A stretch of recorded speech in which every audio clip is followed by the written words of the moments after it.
گزارشات سے آگاہ کرنا چاہتے ہیں جس کی تفصیل درج ذیل ہے۔ واکنڈ کے اندر قادیانی خنزیروں کے گند خانے میں جمعہ کے اجتماع، قبروں کی تختیوں پر شاعر اسلام کا استعمال، کینٹ کے اندر موجود قادیانیوں کے گند خانے میں غیر قانونی اور غیر آئینی تعمیر شدہ محراب کے خلاف مورخہ 16 جنوری 2025 سے تحریک لبیک پاکستان PP13 واکنڈ تمام ذمہ دار ادارے، POF chairman, cantonment CO، ASP، SHO، security director POF، MRPC religious cell POF،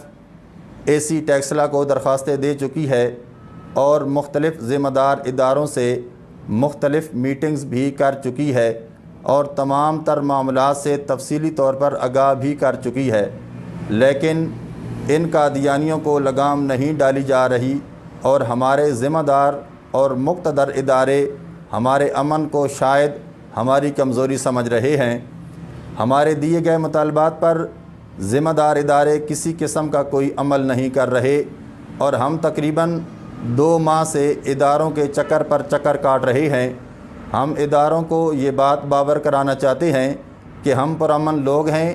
لیکن رسول اللہ صلی اللہ تعالیٰ علیہ وآلہ وسلم کی ختم نبوت کے لیے ہماری گردنیں ہر وقت حاضر ہیں اور ہم ان مطالبات پر کسی قسم کا کمپرومائز برداشت نہیں کریں گے۔ لہٰذا فی الفور ان قادیانیوں کو لگام ڈالی جائے اور ہمارے مطالبات 24 مارچ 2025 بروز سموار دن 12 بجے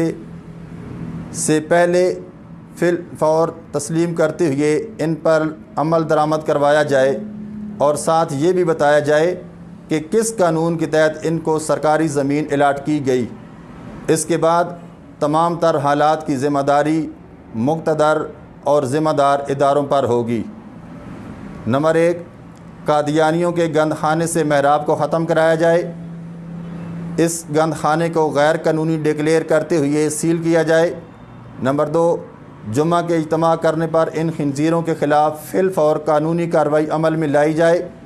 نمبر 3، قبروں کی تختیوں سے شاعر اسلام کا استعمال ختم کیا جائے۔ تاجدار ختم نبوت زندہ باد۔